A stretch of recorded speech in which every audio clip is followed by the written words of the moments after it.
Bienvenue sur Budget Chéri, le podcast de tous ceux qui veulent reprendre le contrôle de leur argent, aligner leurs dépenses avec leurs objectifs de vie et en finir avec le gaspillage financier et les excuses. Je m'appelle Delphine Pinon, je ne suis ni banquière ni comptable et pourtant j'ai réussi à économiser près de 20 000 € en un an avec ma méthode. Donc si je l'ai fait, tout le monde peut le faire. Aujourd'hui, je reçois Pierre dans le podcast. Pierre a accepté de témoigner de son parcours de vie et de sa situation financière, ainsi que ses difficultés et surtout de son extrême angoisse liée à l'argent. Pierre a 32 ans, il vit en couple à Paris dans un appartement dont il est propriétaire et il n'a quasiment jamais été à découvert de toute sa vie. En revanche, il a toujours été extrêmement stressé par l'argent malgré des revenus qu'on peut clairement qualifier de confortables. Tous les deux, on a longuement parlé de la façon dont il gérait son argent avant, pourquoi il dépensait autant, pourquoi il mettait aussi peu d'argent de côté et on a aussi parlé de son héritage familial vis-à-vis des sujets financiers. Il m'a raconté comment aujourd'hui sa relation avait agi comme un miroir pour sa situation et avait fini par déclencher une vraie prise de conscience chez lui. Il a également partagé avec moi toutes ses tactiques d'évitement, que vous allez du coup découvrir, et jusqu'à ce qu'il décide enfin de faire appel à une aide extérieure pour remettre un peu d'ordre dans ses finances personnelles et du coup dans sa vie. Il s'est d'ailleurs fait aider par Plénitude Finance, que certains auditeurs connaissent parce qu'on a reçu David, l'un des cofondateurs, dans l'épisode numéro 3 du podcast. Je vous avoue que j'ai été vraiment très surprise et agréablement surprise du degré de transparence dont Pierre a fait preuve pendant cette interview. Et c'est pour lui permettre d'être aussi transparent qu'on a fait le choix de ne pas donner son nom complet.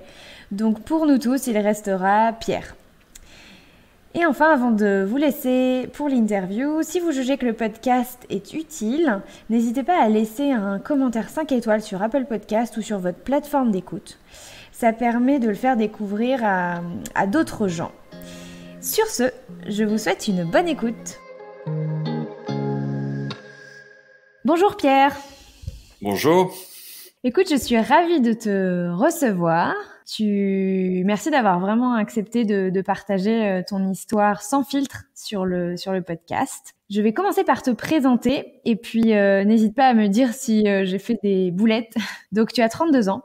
Tu es marié, tu vis à Paris depuis quelques années, dans un appartement dont tu es propriétaire, et tu es sur le point de déménager aux États-Unis pour suivre ton cher et tendre. C'est tout à fait vrai, c'est ça.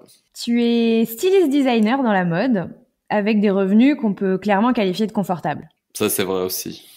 Pour être plus précis, dis-moi si je me trompe, tu gagnes environ 6 000 € net par mois, c'est bien ça ? Un tout petit peu moins. Une fois avec l'impôt à la source, ça fait moins quand même. Ça fait plutôt genre 5 000, quelque chose comme ça. Ok, donc ça c'était tes revenus avant qu'on passe au prélèvement à la source, ok, avant impôt. Ouais. Bah oui, puis c'est excluant. En fait, quand je te dis ça, c'est aussi excluant bonus, choses comme ça en fait. Ok, d'accord. Mais chose importante à préciser, c'est que tu me disais que effectivement ton mari suit des études en France et du coup il travaille pas, donc c'est un revenu qui vous permet de vivre tous les deux. Ouais, c'est ça. C'est comme enfin, à un moment, il a été stagiaire et tout, mais en gros, je paye de la vie de 2 personnes. J'ai envie qu'on commence tout de suite par le passé. On va suivre un ordre relativement chronologique. Est-ce que tu as toujours vécu à Paris d'ailleurs ? Non, j'ai vécu en province, mais ça c'était vraiment quand j'avais pas à gérer d'argent moi-même. Et en fait, ma première expérience où j'ai vécu par moi-même, c'était à Londres. Ouais. Et d'ailleurs, c'était un désastre d'un point de vue financier. C'était une période tellement stressante et noire pour moi, parce que je pense que s'il y a une ville où t'as pas envie de ne pas avoir d'argent, c'est Londres, puisque tout est à acheter là-bas. Donc j'ai vécu à Londres, puis après j'ai vécu dans d'autres pays d'Europe, en Belgique et tout, et après je suis retourné à Paris. On va revenir sur ton expérience londonienne parce que on en a pas mal parlé en préparant cet épisode et il y a beaucoup de choses à en apprendre. Ce qui m'intéressait là, c'est de partager aux auditeurs quel type de relation avec l'argent tu as pu avoir dans ton enfance, quel héritage tu as eu de tes parents. Ça permet vraiment de poser le contexte de tout ce qu'on va se raconter. Ok. Donc du coup là, pour faire un petit débrief de mes relations avec l'argent, en fait quand j'étais plus jeune, on a toujours été relativement à l'abri du besoin. Mes parents forment une classe moyenne qui peut-être a tendance à disparaître un peu. C'est pas classe moyenne super riche, mais classe moyenne où sans faire quoi que ce soit d'extravagant, par exemple, on partait pas en vacances à l'étranger, on l'a fait 2 fois, mais on avait toujours à peu près les choses qu'il fallait. De temps en temps, il y avait un truc un peu spécial qui arrivait, genre une console de jeux vidéo ou un truc comme ça. Mais en fait, j'ai l'impression que j'en suis sorti sans avoir réellement la notion de comment gérer l'argent, comment gérer un patrimoine. Parce qu'en fait, eux-mêmes, je pense qu'ayant vécu une période un peu, toujours où ils ont eu de l'argent sans avoir à trop planifier, se sont jamais vraiment posé cette question. Et ils n'avaient pas un patrimoine financier énorme à gérer, donc c'était pas du tout quelque chose qui leur venait naturellement. Et j'ai l'impression que j'ai hérité ça. Donc du coup, bien entendu, dès que j'ai voulu faire des choses un peu ambitieuses dans ma vie, par exemple aller à l'étranger ou quoi que ce soit, bah, immédiatement je me suis retrouvé dans un stress complet vis-à-vis de l'argent. Et je me disais, mais comment font les gens? Et c'était vraiment ça, je pense que c'est une attitude que j'ai un peu héritée de mes parents. Ce non-planning financier, cette manque de capacité à comprendre quoi faire avec son argent. Est-ce que tu te souviens de quelque chose que te disaient tes parents vis-à-vis de l'argent? Tu vois, comment tu définirais un petit peu leur mojo, quoi? Oui, en fait, mes parents, je pense que souvent, c'était un truc que me disait mon père d'ailleurs. Il disait, bon, bah, quand il y a de l'argent, on peut le dépenser, puis quand il y en a pas, il y en a pas. En gros, c'est ça que je voulais dire aussi par il y avait pas de planning. En fait, s'il y avait la possibilité de faire les choses qu'on voulait faire, bah, tant mieux. S'il y avait pas la possibilité, bon, bah, tant pis. Donc du coup, de manière générale, comme c'était une famille où les 2 parents travaillaient, ils avaient fait des études, bah du coup, et souvent il y avait la possibilité de faire des choses plutôt cool et ok, donc on n'était pas non plus dans la misère. Donc ça m'a vraiment pas aussi poussé à aller chercher un peu plus loin, à être plus indépendant d'un point de vue d'argent. Ouais.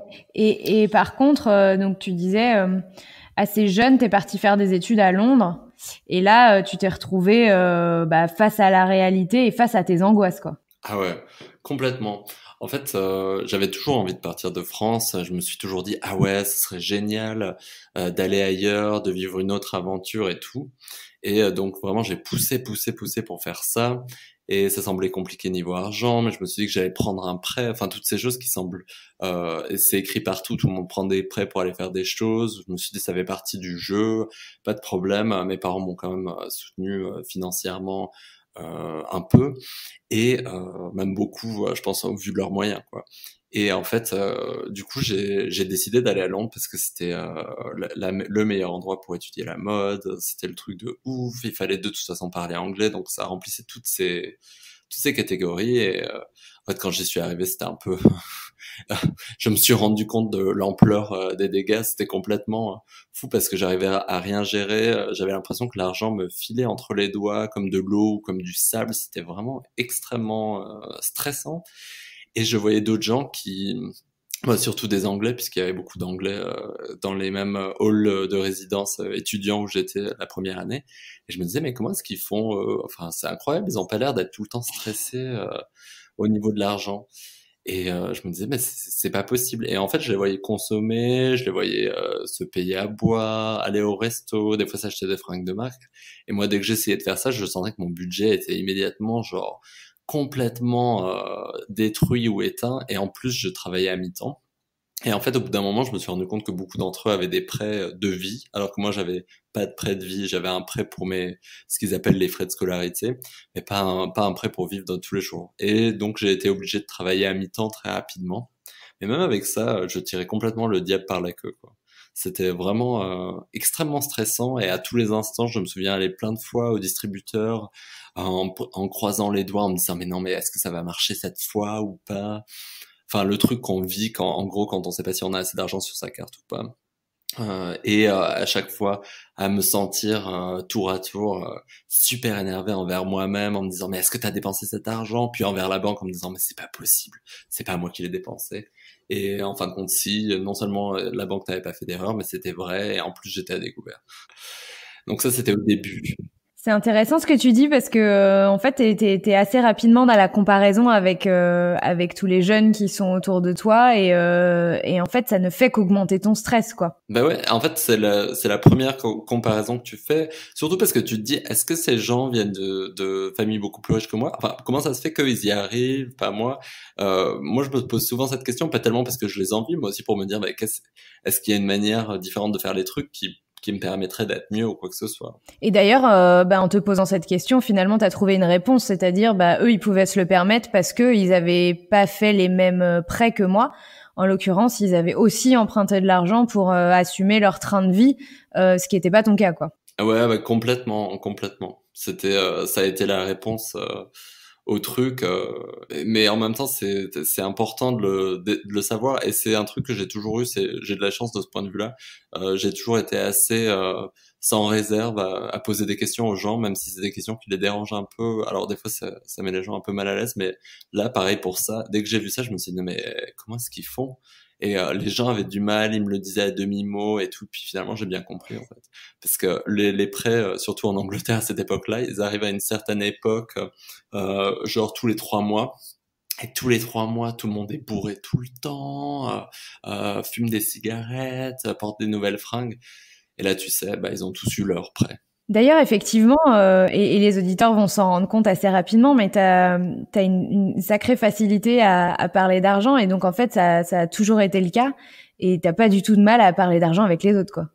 Bah, je pense qu'au départ, j'avais un peu comme tout le monde ce truc de ah ouais, je me sens un peu, j'ai honte. C'est un peu des fois dans ma tête, je faisais aussi un parallèle. C'est comme savoir nettoyer en fait. J'ai toujours eu l'impression, donc dès que je me suis retrouvé dans les halls de résidence, que j'aurais dû savoir nettoyer tout parfaitement.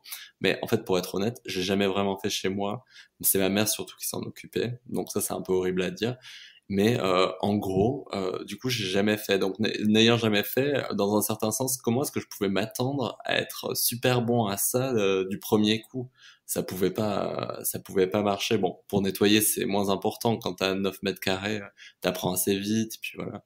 Mais pour l'argent, ouais, j'ai très vite, je me suis dit, bah, en fait, il faudrait vraiment que j'arrive.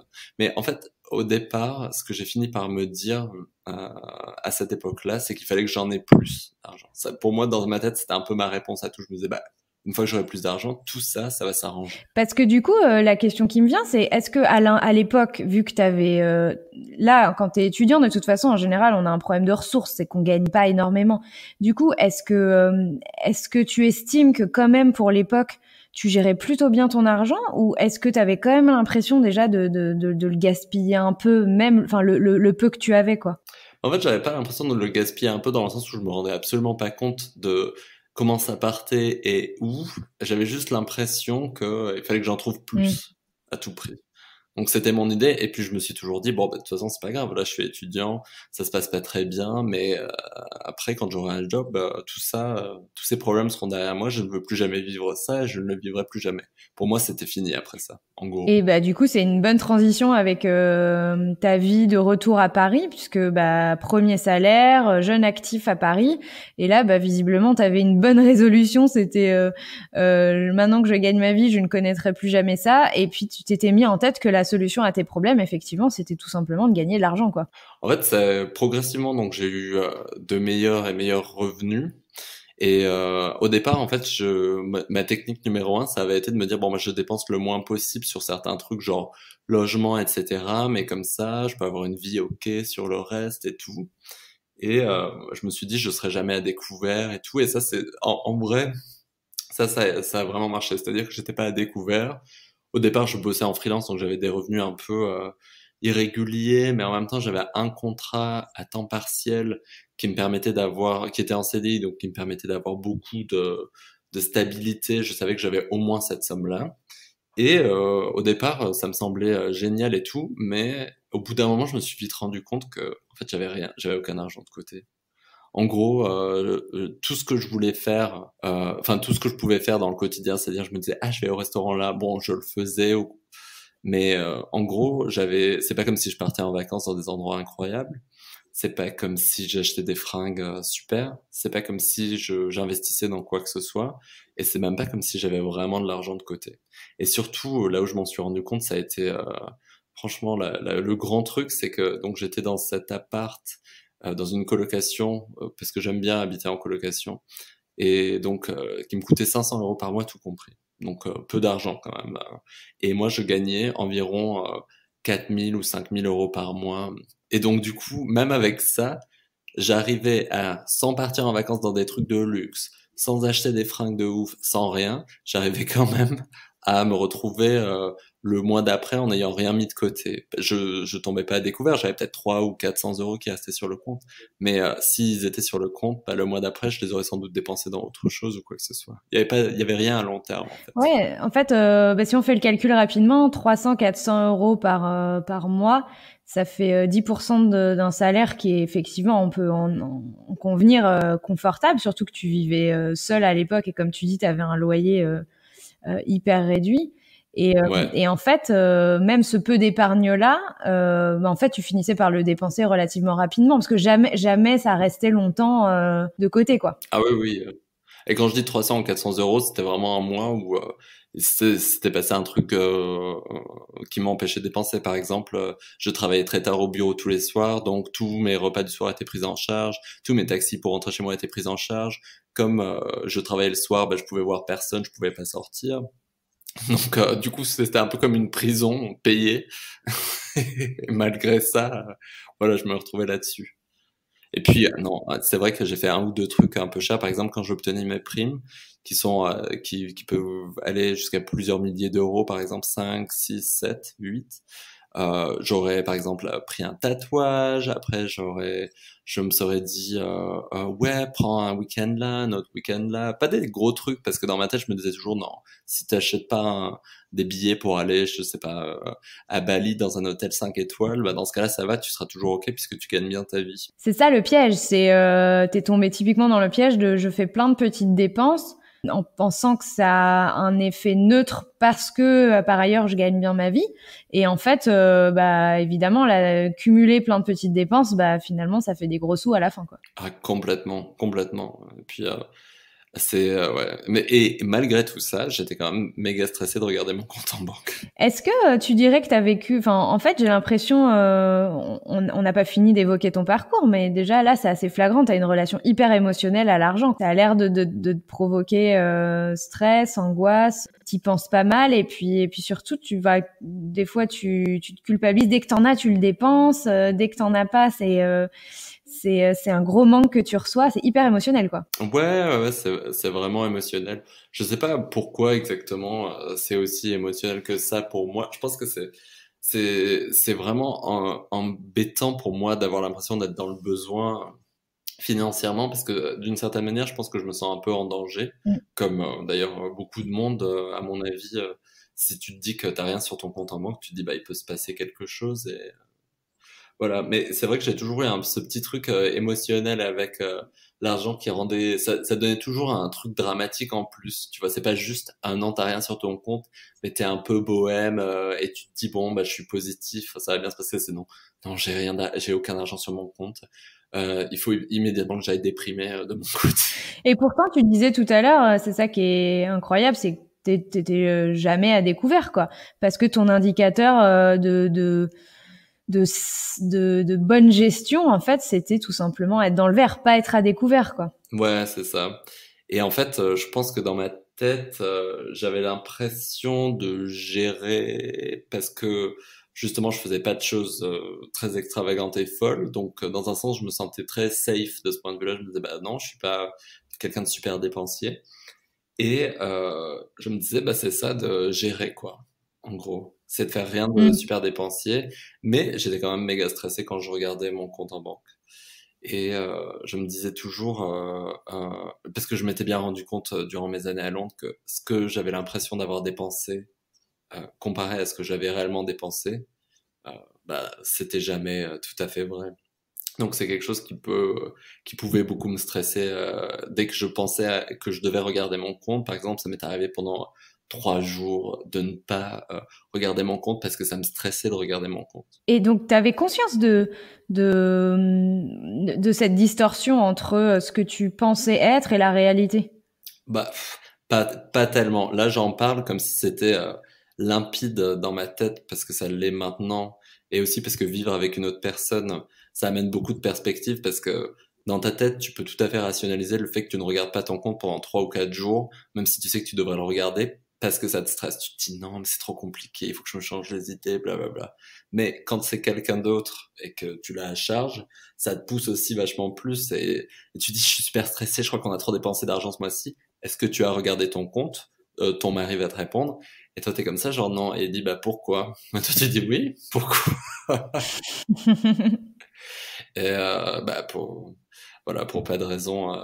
Et en fait, à force de me poser la question et à force de me dire mais c'est nul quand même d'être aussi, d'être que ces chiffres et ce compte en banque et autant d'emprise sur ma vie, c'est bête. Je me suis dit non mais je suis pas obligé de vivre comme ça non plus quand même. Et pourtant, j'ai envie de dire, t'es quand même devenu propriétaire.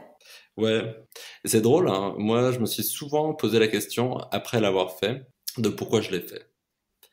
Et je pense qu'à l'origine, c'est assez drôle, mais c'est un truc que j'ai dû faire pour les mauvaises raisons, pour des raisons qui étaient peut-être pas aussi intelligentes que j'aurais voulu. C'est-à-dire que je crois que je l'ai fait parce que tout le monde m'a dit ah c'est une super idée, toi tu devrais absolument acheter un appartement. Et donc je crois que je l'ai fait un tout petit peu pour ça, mais je pense qu'après heureusement j'ai vraiment commencé à réfléchir au truc. Je me suis dit bon voilà, effectivement t'as du mal à mettre l'argent de côté.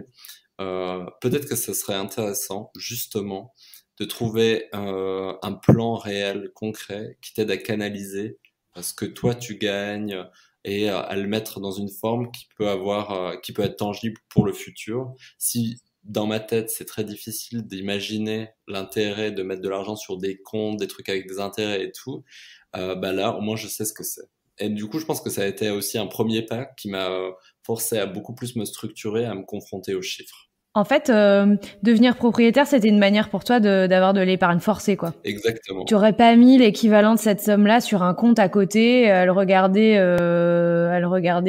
fructifier avec un pourcentage d'intérêt. C'est pas une démarche qui te convenait, quoi. Moi non, je pense que j'aurais jamais fait ça.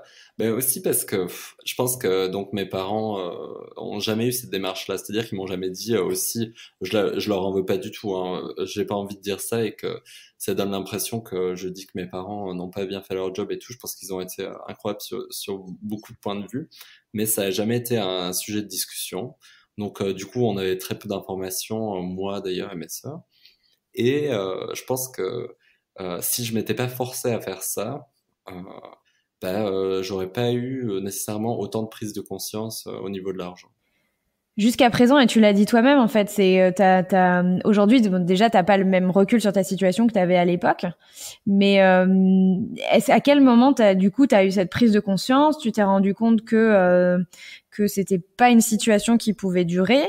Et du coup, à quel moment tu t'es dit je vais y faire quelque chose? Est-ce que tu as essayé à un moment donné de faire des budgets, de te renseigner notamment? Parce que là, les stratégies que tu évoques, c'est vrai que ça semble pas hyper durable, quoi. Déjà, quand tu étais étudiant, ta stratégie, c'était de gagner plus. Ok, quand tu as gagné plus, tu es devenu propriétaire, pas malgré toi, mais sans savoir vraiment trop pourquoi. Et tu t'es rendu compte que finalement, c'était pas plus mal. Mais rien n'a réglé tes problèmes de gestion, en fait. À quel moment t'en as pris conscience et tu t'es dit, je vais essayer d'y faire quelque chose? En fait, je pense que ça a été vraiment une fois que j'étais propriétaire, que j'habitais avec mon mari et tout. Et en fait, à ce moment-là, j'ai vraiment commencé à réfléchir. Je me suis dit, mais est-ce que c'est normal que tu vives aussi stressé de regarder ton compte? Est-ce que ça commence à créer des tensions avec mon mari John. Ça crée des tensions entre nous dans le sens où en fait il me disait mais du coup on a vraiment trop dépensé en cours ce mois-ci, je comprends pas pourquoi est-ce que tu peux pas me dire un chiffre puisque du coup ça tout reposait sur moi. Et en même temps parallèlement à ça je me disais mais est-ce que c'est normal d'être tout le temps dans cette situation-là, que par exemple les premiers admettons 10 jours du mois, je sais de toute façon dans ma tête que j'ai un salaire qui va couvrir tout ce que je peux faire à ce moment-là, Mais à partir du 10 du mois, je commence déjà à réfléchir, donc je revois les jours précédents dans ma tête, je me dis, ah, et ce dîner, c'était combien par personne? Et là, je commence à faire des additions, et je me dis, ah, mais non, mais ça doit être plus, et tout. J'ose pas regarder mon compte. Et en fait, au bout d'un moment, je me suis dit, quand même, c'est super stressant, je peux plus vivre comme ça. Et à ce moment-là, je me suis dit, bon, il faut que je prenne les choses en main. Et c'est drôle parce que dans toutes mes dépenses, pas excessives, mais un peu excessives quand même, j'ai pris un coach sportif parce que j'étais jamais très sportif dans ma vie. Et c'était vraiment quelque chose que je voulais arriver à faire. C'était un challenge que je me donnais. Et j'avais l'impression que je construisais quelque chose pour mon futur avec ça. Et du coup, je me suis dit, mais bah, pourquoi pas justement chercher la même chose, mais pour une histoire d'argent. Ça m'a pris vraiment un jour comme ça. C'était pas genre une journée horrible pour moi d'un point de vue stress et argent. Et après j'ai cherché ça. Non, non, c'était vraiment un jour. Ça m'est venu comme ça en tête. Je me suis dit, mais pourquoi pas ça? Parce que j'ai toujours, je pense, été assez honnête avec moi en me disant, bon, t'es nul à ça. Il faut que tu cherches de l'aide. Et c'est vrai que je me suis dit, bon, bah, embaucher une personne qui est professionnelle, qui sera dans le conseil et tout, super cool. Mais en premier lieu, j'ai juste regardé sur Internet.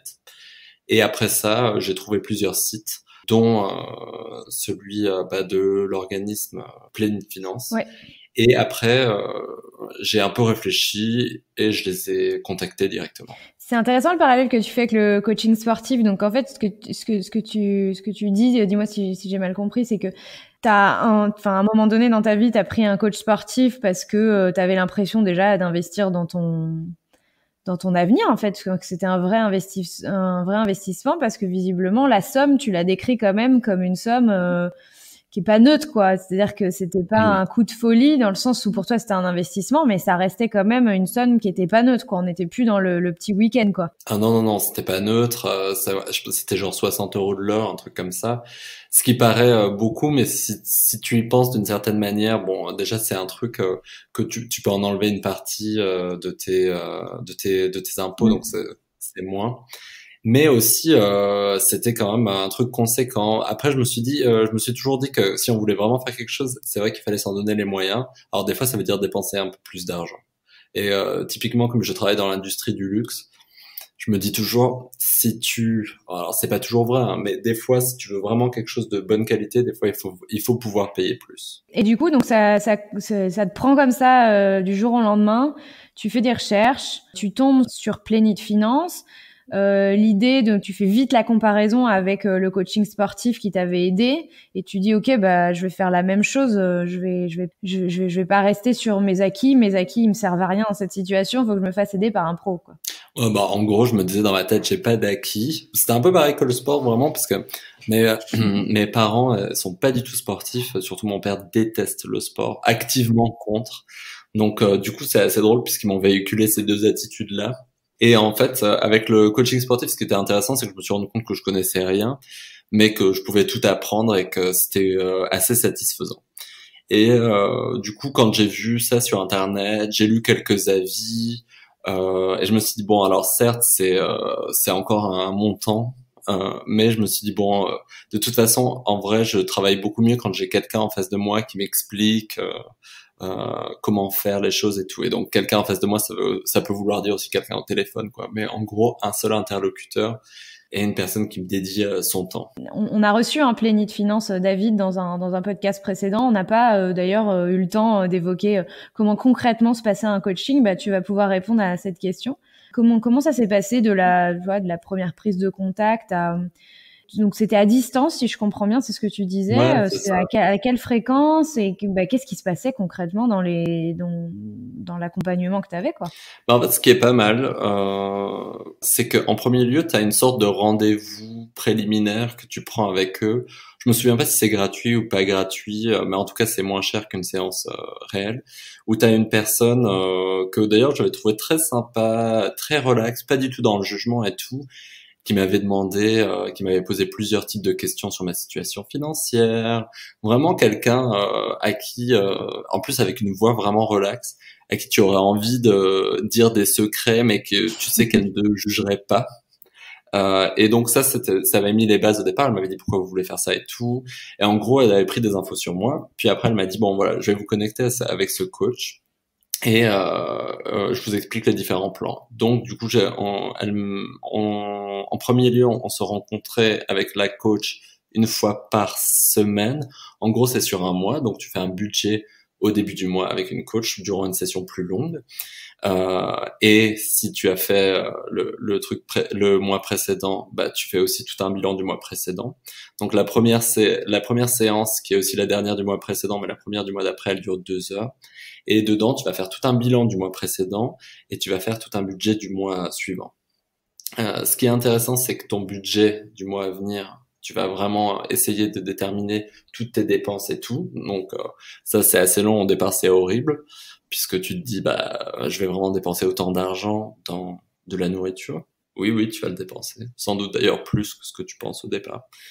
Euh, et après ça, dans le mois, tu vas faire ponctuellement des séances qui seront beaucoup plus courtes, d'une demi-heure ou d'une heure, où là, tu dois rentrer toutes tes dépenses du mois, les rentrer dans un tableau pour vraiment vérifier qu'à la fin du mois, tu vas te retrouver avec la balance bancaire que tu as décidé d'avoir, mais aussi que ton compte, en gros, que ton budget est en train d'être suivi, que tu t'es pas grossièrement trompé, par exemple que tu as pas entièrement sous-estimé ce que tu dépensais en bouffe ou surestimé.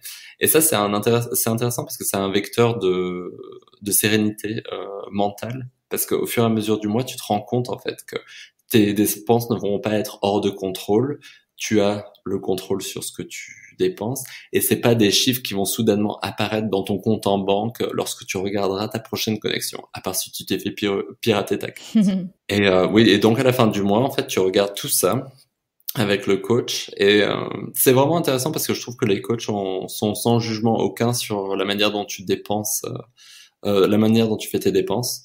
Et ça, je pense que c'était un truc qui m'a j'étais un peu anxieux au départ, même si je pense que je suis une personne ça me dérange pas d'être très ouverte sur pas mal de trucs, mais je pense que pour beaucoup de gens, ça peut être difficile de montrer en gros intimement là où ils mettent leur argent.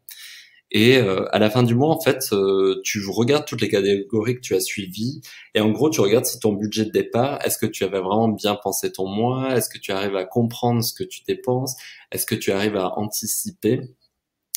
Et est-ce que tu dépasses? Pourquoi? Quels sont les facteurs de la vie? Est-ce qu'il faut, par exemple, planifier une réserve chaque mois pour ce facteur-là qui n'arrive qu'une fois par an? Est-ce que c'est un truc complètement wild et qui va pas se reproduire? Et à la fin de tout ça aussi, tu fais un espèce de grand tableau où tu regardes vraiment les tendances de ce que tu fais au fur et à mesure des mois. Donc quand tu as fait ça pas mal de mois, en fait, tu vois que il y a certaines choses que tu refais tout le temps, il y en a d'autres que tu refais pas tout le temps, tu vois que tu as beaucoup de dépenses de coûts fixes, alors que en gros, ils te préconisent que tu devrais en avoir un tout petit peu moins, tu vois que t'épargnes rien ou que t'épargnes plus que ce que tu pensais. Donc tu vois vraiment des tendances sur le long terme. Ça a été quoi ta plus grosse prise de conscience dans ce travail? En fait, ça a été vraiment de me détacher. Tu sais, tu l'as dit tout à l'heure que c'était vachement émotionnel pour moi et c'est vrai. Ça a été de pouvoir beaucoup plus me détacher de l'aspect émotionnel. Parce que au départ, c'était vraiment mon problème numéro un. Et l'attitude vraiment neutre des coachs vis-à-vis de mes dépenses, ça m'a vraiment aidé moi-même à aussi voir plutôt des chiffres plutôt que des comportements à changer, à modifier, à couper.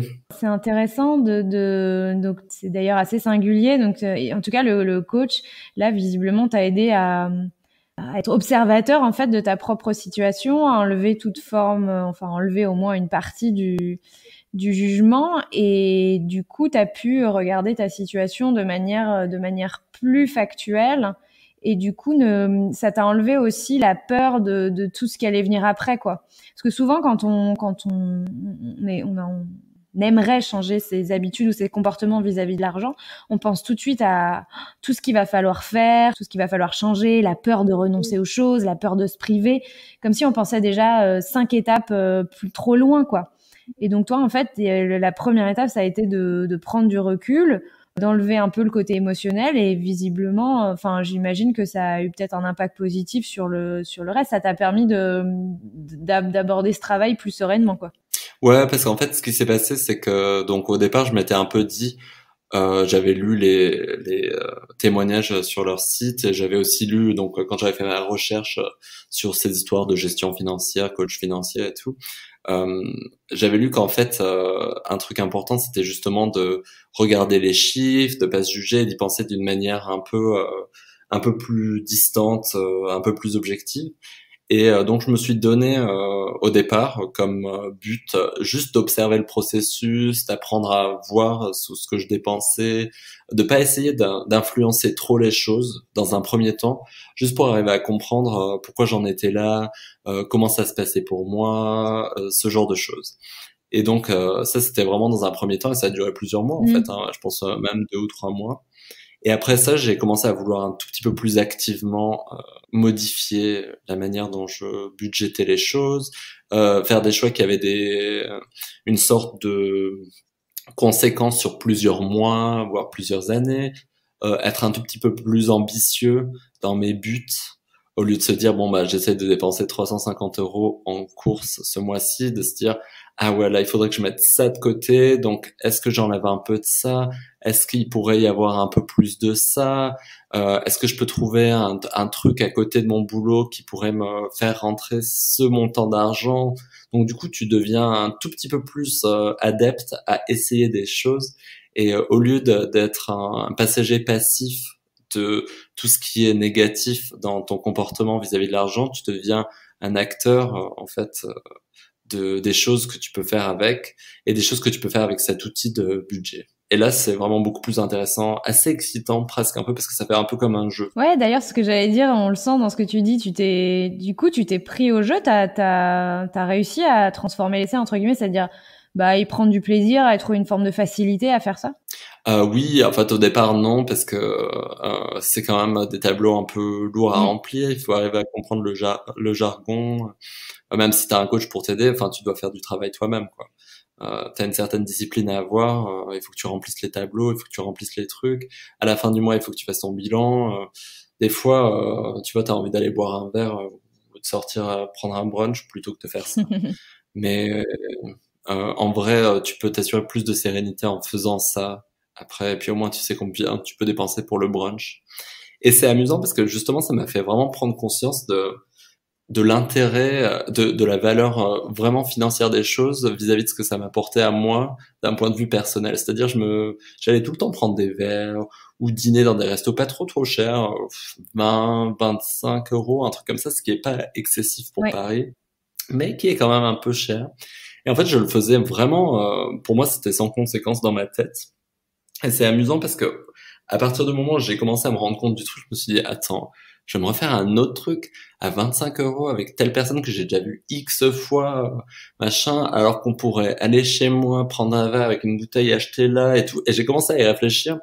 Et au départ, mon mari m'a fait, bah, c'est un peu glauque ton truc, tu commences à tout, à mettre une valeur monétaire sur toutes les choses. Je lui dis non, mais en fait, en vrai, c'est pas, enfin, j'avais pas surkiffé d'aller au même restaurant ou un restaurant que j'aime moyen qui est à 25 euros, plutôt que d'aller chez moi où j'ai essayé de faire une déco sympa quand même, donc il y a un endroit plus agréable dans ma tête.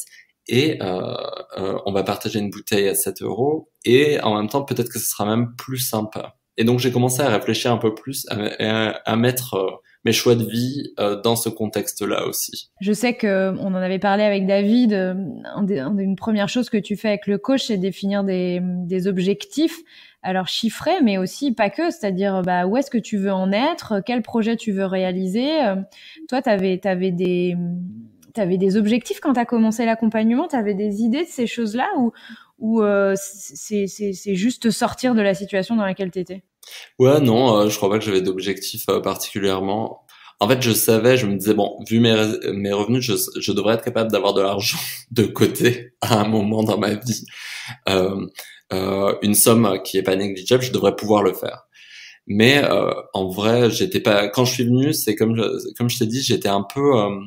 J'ai décidé d'observer le processus dans un premier temps de l'extérieur parce que j'arrivais pas à comprendre même.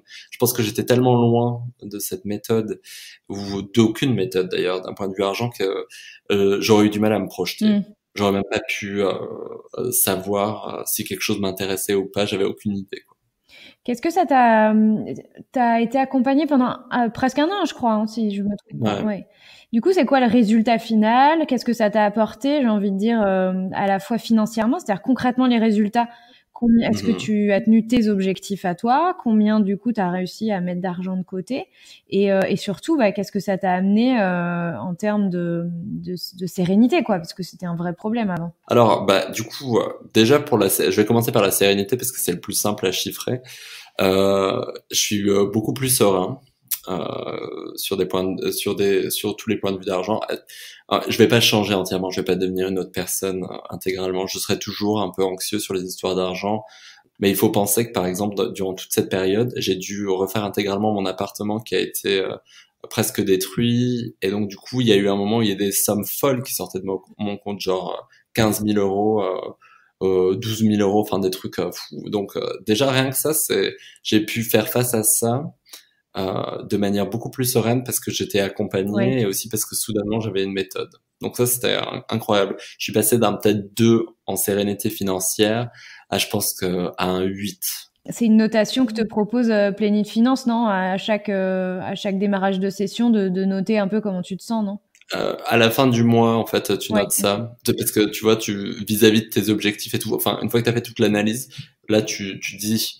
Et bah, du coup, ça m'a... Ouais, là, ça m'a beaucoup aidé. Mais de toute façon, je pense que je l'aurais quantifié comme ça. Comment est-ce que Mm. tu notes la sérénité autrement, quoi?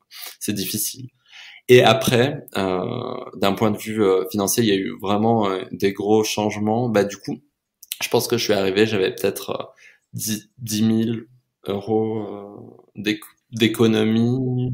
Mais en fait, c'était pas vraiment des économies, c'était le plan que tu as avec ton entreprise. Ah, un PE, ouais, plan épargne retraite ou Ouais. plan épargne salariale, ouais. C'est un truc qui vient, ouais, un intéressement, quoi. Et en fait, sur la fin là, donc j'en suis plus vers 30 000 euros d'économie, Ouais, quelque chose mais... comme ça, plus 2 PE. Donc, tu as réussi à mettre 20 000 euros de côté, quoi. Ouais, c'est ça, un peu plus même d'ailleurs. En optimisation diverses et variées, quoi. Ouais, en faisant toutes sortes d'optimisations. Aussi, je suis quelqu'un qui suis vachement proactif, donc j'ai toujours eu ce qu'ils appellent dans le jargon internet des side hustles. Donc j'étais toujours à chercher des petites occupations à droite et à gauche qui pourraient être rémunératrices et tout. Donc tout mis ensemble, ça a été vraiment super positif. Et ce, malgré les aléas auxquels tu as fait face, si je comprends bien. Ah ouais, ouais, ce malgré les aléas auxquels j'ai fait face. Mais ce qui est intéressant, par exemple, au début de chaque mois, c'est de discuter avec le coach des choses de la vie en général et des situations financières de la vie. En fait, tu pourrais faire ça avec des potes à toi et tout, mais comme tu parles pas des chiffres en eux-mêmes, du coup, c'est très vague. Alors que quand tu fais avec le coach, tu parles aussi des chiffres et tout. Et dans les premiers échanges au début de chaque mois, la coach me disait oui, et comment ça s'est passé? Vous m'aviez parlé de ça le mois dernier. Et je lui disais ah oui, non, bah justement, j'ai eu ça. Et il me venait une autre idée. Donc j'écrivais sur un bloc-notes, je disais rappelez à telle société qui me doivent ça, essayez de contester ça. Et elle me donnait des astuces. Elle me disait ça, vous en principe, vous devriez pouvoir être remboursé et des choses comme ça. Et en fait, ça me permettait de mettre à plat plein de situations financières de ma vie dont si je n'avais pas parlé, bah, j'aurais pas pu en tirer profit. C'est intéressant, tu viens de parler de ton entourage. Donc tu dis, Mhm. bah oui, parler avec son coach, c'est pas pareil que parler avec ses amis. De la même manière que parler à son psy, c'est pas pareil que parler à ses amis. La question que j'ai envie de poser, c'est quelle réaction ça a suscité chez eux, le fait que tu décides de faire parce que c'est pas neutre, hein, quand même ta démarche. Et du coup, quelle réaction ça a suscité autour de toi? Et est-ce que ça a délié les langues, de tes amis? Tu me disais dans la préparation notamment que quand tu les interrogeais un petit peu sur l'argent, ils avaient toujours l'air de dire non, non, tout va bien. Et puis dès que tu creusais un petit peu, tu découvrais que soit ils voulaient pas en parler plus, soit ils éludaient les questions, soit carrément ça allait pas vraiment si bien que ça. Et du coup, comment ça les a inspirés, ta démarche? Bah, en fait, j'ai souvent tendance à prendre des challenges de vie comme ça. Donc, à chaque fois, les gens se disent ah ouais, encore un truc. Ça les amuse un peu. Mmh. Là, c'était amusant parce que du coup, les gens me voyaient pas comme quelqu'un qui avait des problèmes d'argent. Donc du coup, c'était un peu genre, est-ce que tu as des problèmes d'argent? Et j'avais envie de dire, bah non et oui. Ouais, bonne réponse. Oui, dans un sens, parce que franchement, c'est pas méga relax, mais non, si tu veux, je suis pas à découvert. Et en fait, moi, au départ, donc, je posais toujours des questions d'argent, comme je te disais tout à l'heure, à tout le monde, ce qui mettait les gens un peu mal à l'aise des fois. Et en fait, quand j'ai commencé à faire le coaching, j'ai commencé à vraiment en poser beaucoup plus, pour une raison simplement, c'est que avec mon mari, on discutait vachement des courses. Et comme c'est lui qui faisait les courses et à manger, je trouvais que c'était cher. Je me disais, mais c'est vraiment si cher que ça? Je crois que c'était Mmh. genre 400 €, un truc du style pour 2 personnes pour un mois. Et je me dis, mais c'est cher ça quand même, ça fait beaucoup. Ça me semblait être excessif. Ça inclut pas les restaurants qu'on fait ou Ouais. des trucs comme ça. Parce que ça aussi, vu qu'on est à Paris, c'est un peu compté dans le budget course, mais c'est pareil. Bref, sur ce, bon, je me dis, je vais demander à des gens autour de moi. Et j'étais allé chez une copine, par exemple, et elle me dit, moi, je pense que moi et mon mec, c'est 200 € par mois max. Et j'ai fait ah ouais, et je regarde dans son frigo et là je vois des fromages de chèvre biologiques d'artisans, des desserts un peu intéressants, des fruits bio, ceux qui sont oubliés avec des couleurs spéciales, des vins super bons et tout. Je me dis non mais c'est pas 200 €. 200 € c'est peut-être juste le contenu de ton frigo pour 5 jours. Mais elle était persuadée que c'était ça. Et pareil, au bout d'un moment, je me posais des questions vis-à-vis de mon épargne. Et je me disais, bon, bah, combien est-ce que les gens épargnent? Je me demandais si c'était assez ce que j'épargnais. J'avais juste envie de savoir ce que les autres gens faisaient, parce que je me disais, bah, peut-être qu'il y a quelque chose à en prendre. Et je me suis rendu compte que les gens répondaient à un peu tout et n'importe quoi à la fois. C'est-à-dire, il y avait des gens qui me répondaient qui savaient pas, bon, ça, ok. D'autres qui me disaient des sommes qui me paraissaient géniales, genre une copine à moi qui me disait, ah mais j'épargne 1 000 € par mois. Je me disais, waouh, comment tu fais à Paris? Elle gagnait moins que moi. Je me disais, je suis nul ou quoi? Puis un peu plus tard, on en discute de nouveau après ayant bu plusieurs verres. Et là, elle me dit, oui, enfin, j'ai pas d'argent, de toute façon, je peux pas partir de mon boulot. Je lui dis, bah pourquoi? T'épargnes pas 1 000 € par mois? Elle me fait, ah mais non, mais après je les dépense direct en achetant des chaussures ou un sac. J'étais comme ça, genre, ah ouais, ok, donc c'est pas vraiment de l'épargne. Et en fait, je me suis rendu compte que tout le monde était peut-être au moins aussi perdu que moi dans mon entourage. Peut-être que mon entourage aussi est pas l'entourage numéro un pour les gens qui sont en contrôle de leurs finances. Mais bon, je me suis rendu compte que tout le monde avait ce genre de problème. Et en fait, c'est marrant parce que dans ta démarche, ce qui fait que tu progresses toi dans ta démarche, j'ai l'impression que c'est aussi ton facteur curiosité, quoi. T'es curieux de poser des questions, t'es curieux de comprendre pourquoi ça se passe bien chez toi, si ça se passe bien chez d'autres, pourquoi ça se passe bien chez les autres, et qu'est-ce que tu pourrais justement adopter comme comportement qui ferait en sorte que chez toi ça se passe mieux. Il y a vraiment cette démarche-là, et elle est rapportée au sujet de l'argent. Elle est, j'ai envie de dire, inhabituelle, parce que c'est pas un sujet sur lequel les gens se permettent d'être curieux, en fait. Et je trouve que dans ton histoire, toi, c'est ce qui vraiment te permet d'avancer, quoi, et d'être là où t'en es aujourd'hui, quoi. Oui, complètement. En plus, je comprends pas pourquoi c'est un sujet aussi tabou, parce qu'en vrai, c'est quand même vraiment intéressant. Merci de le dire. Non, mais c'est vrai, c'est un sujet assez fascinant. Ça régit une grande partie de nos vies, ça régit ce qu'on peut faire. Et du coup, c'est pour ça que moi, ça m'ennuyait vraiment pour ma situation personnelle. Mais en fait, après, une fois que j'ai commencé à faire ça, en fait, je me suis rendu compte qu'il y a plein de gens que ça handicape de plein de manières différentes. Et du coup, j'ai recommandé à plein de monde d'essayer de suivre le même chemin que moi, mais c'est un peu comme aller voir un psy. Il faut vouloir le faire Ouais. parce que c'est emmerdant. Il y aura toujours ce moment où tu te diras, eh ben, je pourrais aller faire autre chose, mais non, je suis chez moi devant un fichier Excel à rentrer mes dépenses. Quelque chose qui est assez singulier aussi chez toi, c'est t'es pas vraiment dans la procrastination, hein. Parce que là aujourd'hui c'est facile à dire, tu vois, avec le recul, t'as un regard hyper lucide sur ta situation. On a l'impression que t'as attendu toutes tes années étudiantes, puis toutes tes premières années de jeunes actifs, en gros une décennie quoi. On a l'impression que t'as attendu une décennie avant de faire quelque chose, mais en fait non, tu te dis non, j'ai mis vraiment longtemps à me rendre compte de ça. Et quand je me suis rendu compte de ça, j'ai rapidement pris une décision et j'ai rapidement pris la décision de me faire accompagner. Ce qui est loin d'être le cas pour beaucoup de gens. Moi, je le sais pour ma part et je le sais parce que du coup, on me le dit souvent. Un des sujets numéro 1, c'est la procrastination. C'est bon, je sais que c'est pas joli ma situation. Je sais que je pourrais faire mieux, mais je me trouve tout un tas d'excuses pour rien faire quoi. En fait, je comprends que ce soit difficile de prendre ce pas-là, surtout s'il y a rien d'extrêmement urgent. Enfin, si on n'est pas au pire du pire. Après, c'est toujours un peu frustrant de sentir qu'il y a quelque chose qui va pas pendant longtemps dans sa vie comme ça, surtout un sujet aussi important. Et puis, ça peut devenir vraiment un frein. Et je pense que sans le miroir de ma relation, ça aurait pu durer comme ça pendant assez longtemps. En fait, ça a été la relation avec mon mari, ça a été la chose qui m'a forcé à me confronter au truc, parce que ça devenait en vrai, ça devenait un problème. Sauf que comme tout être humain normal, on est habitué à contourner nos problèmes et à trouver des stratégies d'évitement, d'adaptation, mais en vrai, ça en est une où c'est tellement résolvable et c'est un problème tellement pratique que pourquoi pas faire un pas vers ça.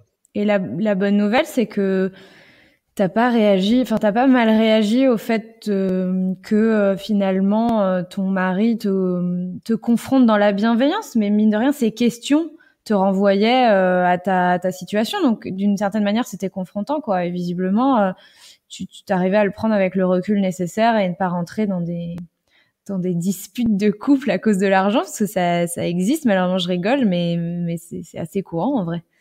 Ah non, pas du tout. Ah oui, non, comme j'ai l'air serein en le disant maintenant, ça fait comme si ça s'était passé genre super aisément, qu'il avait été super poli, que moi j'avais été super poli en retour et que c'était parfait. Non, non, ça a été genre des disputes chez le roi Merlin, Ah ok.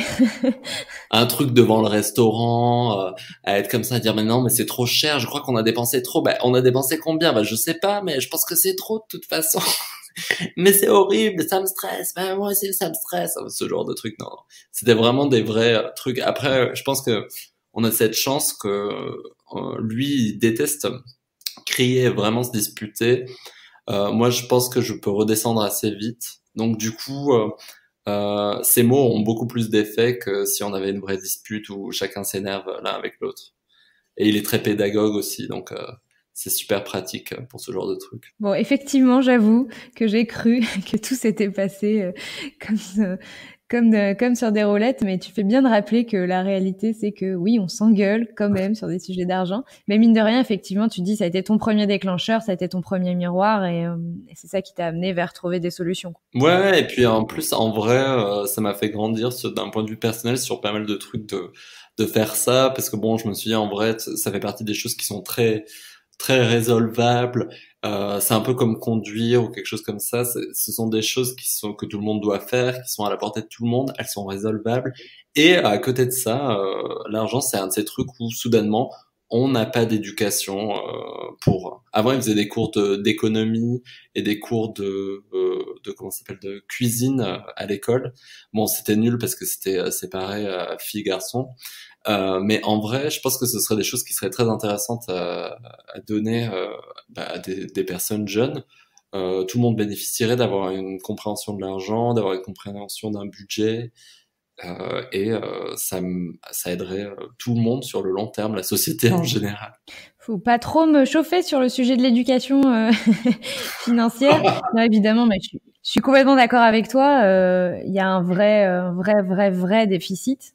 Parce que, encore une fois, j'ai l'impression que on considère que ce sont des savoirs qu'on maîtrise d'office à partir du moment où on sait compter et lire.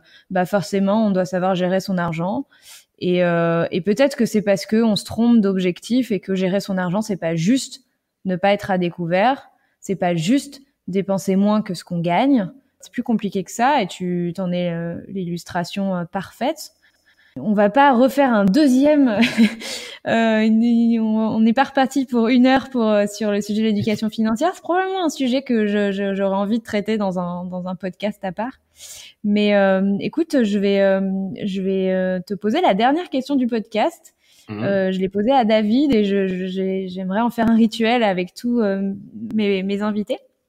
C'est quoi pour toi être riche? C'est vague quand même comme question. En fait, c'est drôle parce que quand j'étais en cours d'anglais, il y a une prof qui nous disait tout le temps arrêtez d'utiliser ce mot riche en anglais. Elle disait il faut utiliser wealthy. Ouais. Ce qui veut dire qu'en gros tu as des possessions, mais c'est plus comme je vois ça plus comme une aura que tu aurais autour de toi, une constellation de choses qui t'apportent quelque chose. Après, être riche, enfin, je pense que c'est complètement lié à la somme que tu as dans ton compte, mais c'est vrai que de nos jours, je pense qu'être riche, c'est la possibilité d'avoir du temps dans ta vie et moins de soucis sur les choses du quotidien. Ça, pour moi, c'est vraiment genre le but ultime. Et bah sur ce, chers auditeurs, je vous laisse réfléchir sur la définition de la richesse de Pierre. J'ai été ravie de te recevoir, Pierre. J'espère vraiment que ton témoignage va inspirer d'autres gens, va les motiver à parler d'argent. Je trouve que c'est un des messages les plus forts de notre échange. Parler d'argent autour d'eux. Et puis être curieux et éventuellement, pour ceux quand on ressent le besoin, accepter de se faire aider, quoi. Accepter de faire rentrer une personne tierce et neutre dans son quotidien et l'aider à ils t'ont aidé à résoudre une situation, mais ils t'ont aussi en fait offert un bagage pour la vie, quoi, qui globalement va changer ta situation de manière assez durable. Donc ça c'est aussi hyper positif. Pour tout ça, je te remercie et je te remercie d'avoir été hyper transparent avec les auditeurs. Bah de rien. Et puis en vrai, j'étais content de faire ça parce que ça faisait un moment que je me dis que ce serait cool de redonner quelque chose, parce que si moi-même j'avais eu la possibilité d'entendre ça quelque part, je pense que ça m'aurait peut-être boosté et un peu poussé à agir avant. Et quand j'y réfléchis, je suis pas quelqu'un qui a beaucoup de regrets dans la vie. Genre, je regarde pas trop en arrière, mais quand j'y réfléchis, je me dis que j'aurais pu avoir une situation beaucoup plus intéressante et plus profiter de ce que j'avais si j'avais pu franchir ce pas avant. Et je pense que ça vaut vraiment le coup de ne pas hésiter sur ce genre de choses. C'est tellement facile. Le plus dur, c'est vraiment de demander de l'aide. Et une fois que ça a commencé, bon, ça sera dur aussi un peu de faire des tableaux, hein. Ça, c'est la grosse hantise des gens, remplir des tableaux et le côté très chiffre, un peu le côté discipline de la démarche. Faut pas se le cacher, quoi. Non, il faut écouter de la musique enfin, pas une musique avec des paroles, un truc genre musique classique ou ce truc de YouTube, Alpha Waves for Relaxing. Et c'était le dernier conseil de Pierre, du coup. Alpha Waves for Relaxing. Je trouverai le lien et je vous le mettrai, du coup, sur la page du podcast. Merci encore, Pierre. Je te souhaite une excellente journée. Et puis, on en reste là pour aujourd'hui. Et je vous dis à tous, ciao, bye bye.